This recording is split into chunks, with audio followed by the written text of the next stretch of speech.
Hello guys, welcome to Development Economics. This is lecture 2 and this is a short lecture. We'll go through those seven pillars or seven criterias that we define or we estimate the development, and we're gonna go through indicators that we can use to estimate that stage of the development. So we call it state of development. This corresponds to chapter 2 of your textbook. So if you remember, the number one is income growth, and in general for the state we can also use what is GDP. So it's like a gross domestic product growth. So that is probably the most defined out of all seven criterias. This one is the most defined. So we have a strict and clear indicators: GDP, median income, and average income or mean income, as well as total income, which is basically mathematically mean income multiplied by the number of household. So again, as it's 400 level course, I expect you to understand that difference that we estimate income usually by household, not by a person, as a common practice. So when you use statistics like US censorship or World Bank statistics, the median income is given by household, and as well as average income or mean income. So let's talk briefly about this, because basically each of the seventh will dedicate a separate lecture and go quite deeper there. But for now, just for a brief introduction, we go and just name basically those indicators. So mean and median income, why we use two? Because as hopefully you know what is median. This gives you what I like to say, that median income represents an income of an average individual, while mean income is an average income of US individuals. And the difference is basically captures the inequality. So income inequality is one of the important topics and hot topics. Again, we will have a separate lecture on this, and there are other indicators too, but the easier way to understand. So median income represents more or less a real situation in a country. So if your median income for the United States is around $50,000, that per household, so that's what you can expect to get. The mean income, you take the richest, the poorest, all together, sums and get some average. So if you have high inequality, if you have few people who earn a lot of money and take all the resources, and then you have like 95% of poor people, average is not representative, because actually no one gets that amount. If the average for the United States is around 75, it's not basically representative. It doesn't mean that most of people can get that money. Actually, median is more close. So most of people, at least people in the middle of society, they can actually expect to get a median income. That's in a way definition of median income. So that's important, two things. And again, we compare countries. So one of the most problematic thing with this income is that it's a money you receive, but it doesn't account for the cost you have. And in particular, so if you compare United States and South Africa or Vietnam, then you realize, wow, that's a huge difference. You have like around, again, median income $50,000 versus you have median income probably like $5,000. So the difference is 10 times. First, if you ever been, again, in developing country and you know how people live, you will realize that this difference in income is not capturing the difference in standard of living, let's say. In most of the cases, and actually pretty much in all of the cases, the difference in income is way higher than the difference in living standard. So let's say again, coming from Ukraine, I can compare. So we have around $7,000-8,000 compared to $50,000. Well, the difference is not like 10 times or something. In living standards, actually, it's way less. The reason for that, first, is different prices, but even if you have a what is called PPP adjusted, what is purchase parity adjusted, which adjusts to the prices of basic goods, even in that case, you have a lot of kind of issues inside the developing countries, like different type of income. So in developed countries, most of income is actually recorded in statistics, while in developing countries, there are a lot of unrecorded income. So it's either people grow their own food, which is a case across many developing countries. So it's not recorded in income if you have your own garden and you basically consume food from your own garden. You don't have income, but you have wealth, or what we can say.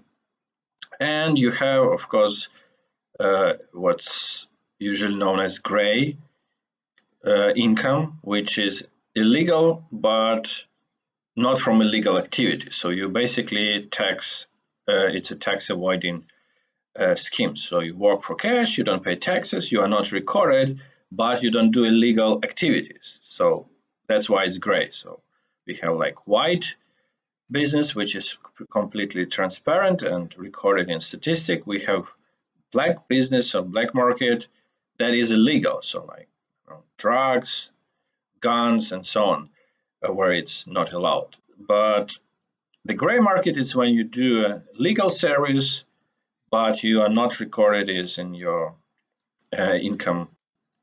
And that's a huge case for developing countries. It's, again, in Ukraine, the estimation of World Bank, usually the half of income is not recorded.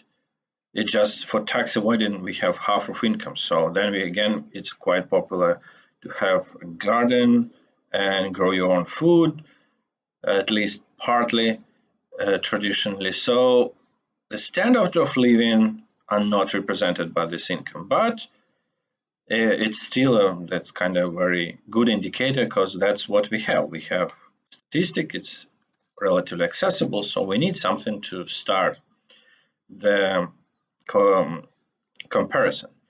But another important thing, that if you compare developed countries, especially let's say we take United States and France, you will see that France has way lower, well, not significantly lower, but still quite lower income.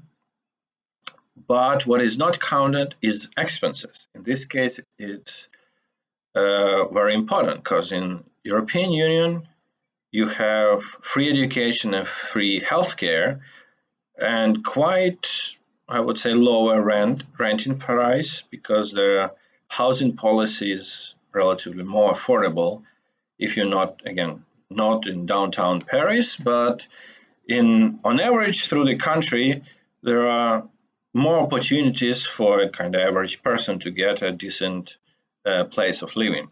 That's why is that? It's a quite complicated topic and partly related to my research. That's why I know it quite well, but it's really hard to define, because the roots are deep in financial system, and basically in United States financial system, as it's targeting the housing market and support the houses price go up. But that's another story. But for this, for now, we need to know that even though comparison between developing countries and developed countries is one story, but within the developed countries, even though we don't have either in US, either in France, well, we assume we don't have a gray income on those other issues. Everything is transparent, everything is statistic is correct. we have this issue that for US people, you need to pay for your healthcare, you need to pay for your education, you need to pay higher prices for your housing, and some other additional cost. So even though you have higher income, it's not quite representing your quality of life again. So partly you will see that in the movie that I was talking in the first lecture, and that you are required to watch Michael Moore's documentary about comparing US and Europe. So even though still we have this indicator, but we need to be careful with this. And the GDP, again, we're gonna have a separate lecture dedicated specifically to GDP and your essay on the book of Stiglitz and Amartya Sen is entirely on this topic. So why GDP is not a good indicator of development. I'm going to talk about this, but on the other hand, that is the number one indicator we are using. And that's kind of a paradox, but to a large extent, this is caused, this problem is a result of technological progress, I would say, and the change of the structure of the economy. So if you go, let's say 30 years ago, and if you go to like 70 years ago, where the idea of GDP kind of was introduced, at that time when the economy was highly industrialized, when the cars, that coal producing cars, those industries were the heart of the economy, for that type of economy, it more or less makes sense to use GDP. And again, if you have lower basis, what we say, we have lower quality of life. Well, people after Second World War, you don't have cars, you don't have TV sets, you don't have anything. Maybe even housing was a problem. So in that case, when you don't have anything and you start developing, the GDP that captures and basically captures this industrial growth, most of it, is actually representing that growth. So up to, I would say, up to end of 80s, GDP was a good indicator, more or less.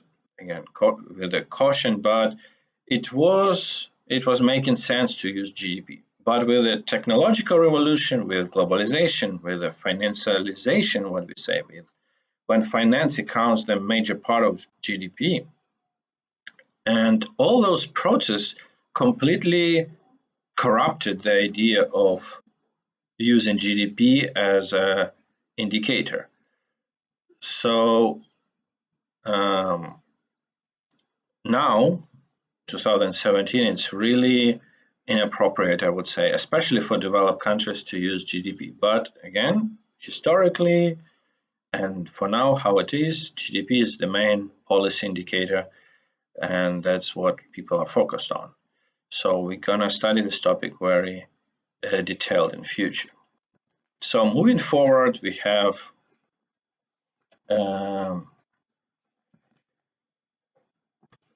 poetry. So we can, how we measure poetry, we have some specific indicators, which is, how we call it, head count, poetry head count. So again, there are World Bank helped us here. He introduced international standards of poetry. So there is extreme poetry and just regular poetry. So if your people live for less than $2.5 a day in adjusted for PPP, so adjusted to prices, the absolute number is different for each country. So in this case, that's a poverty line. Extreme poverty is now defined as $1.25 a day. So these are the limits, and please, I advise you to go to World Bank database. The link will be in your syllabus near this lecture. So you can see the data on countries. And in general, I see here we have 58% of population in developing countries living below the poverty line. So that's Even though it's, especially for US, it's $2.5 a day. That's like nothing, but 60% of population in developing countries live below this line. And we have 21% lives below 1.25 line. So 1.25 dollars a day is defined that you have a hunger basically. That income is not enough to ensure the food security. So you are like surviving and it pretty much not survive. So you have again 21% of the world population that live in developing countries live below this line. That's a huge amount of people. So you see these problems are quite important. So again, we're going to have a separate lecture and go in detail in future. For now, just go through the database, get familiar with the indicator and absolute value, see how different countries are. For developed countries, it's not that big issue. It's more, this indicator is more for developing countries. But what is the new research show also that the fact that developed countries have higher income standards actually means that there are still people who face hunger, even in the United States, but they, of course, they earn more than $125 a day, but it's still definitely not enough for them to feed themselves. So unfortunately, we don't have such developed indicators for developed countries to address this issue, but it's in a research process because we got more and more information in recent years about these issues. So it dragged more attention. But for developing countries, again, due to World Bank mostly as an organization that keeps track on that and tries to face those problems, we have a lot of attention drawn to the poorest in the whole world. So after that, we go to inequality. So we already used the income inequality. There is another part of this story which is kind of more fundamental, known as a stage of development and level of inequality analysis. Friendly speaking, it's not really solid because it's like all over the place. But again, for the industrial age, when the economy was growing kind of more clearly, you build more houses, good. You produce more cars, more steel, that's good. Nowadays, all these intangible assets, all this information, it's very hard to bring value to that. So we have a market value, yeah, the Apple stock is around 600, so that's a value of Apple, but it's basically, demand supply. It's not a real tangible value. It's mostly what a market price of an idea that stands and technology that stands behind Apple. In case of a steel production, that was an actual physical asset. So from Second World War period up to end of 80s, those period when all this methodology was developed, it basically made a lot of sense. And nowadays, not so much. So nowadays, this technology, this idea of inequality is dependent on the level of development. It's a bit fuzzy, but still we need to know, because kind of that's one of the major theories, is that, so it's called Kuznets inverted U-curve. Simon Kuznets actually is a very famous economist, one of the contributors to creation of GDP, but also creating this inverted curve. He was originally from Belarus and he studied in Ukraine in one of the top universities, and then he moved to United States and developed his theory, and I believe got a Nobel Prize. So his idea was that it's called Kuznets inverted U-curve, so it's basically like an arc. Please Google it and see the shape. And the idea is that an early stage, if the country is really underdeveloped, it has low inequality. Then with development, inequality grows, and this nothing you can do. But then on a later stage, when you pass certain threshold, you go down and inequality decrease. And unfortunately, US actually is the example of not going down. So US stands out of most of developed countries where inequality indeed went down with development. So that's a basic idea. On top of comparing median and mean income, so we compare like GDP and another thing, Gini coefficient. So the Gini coefficient is a typical measure of inequality. Again, just Google, look on Wikipedia what it is, how it's calculated. It's the best way. I don't want to kind of stop on each definition. In this case, just get to know. So that's how we use and approach the inequality problem. Of course, major issue inequality, major problem for developed countries. For developing countries, it's also a problem, but it's not number one in the list because there are tons of other problems. For developed countries, it is one of the top. So because, again, the type of business we now have with a lot of finance and a lot of monopolies, that is going like it's a threat. But we can have a separate lecture on inequality, so we're going to cover that later in the course. So now we have just basically an introduction. So yeah, we have the one of the measure also of hunger or poverty is a number of number of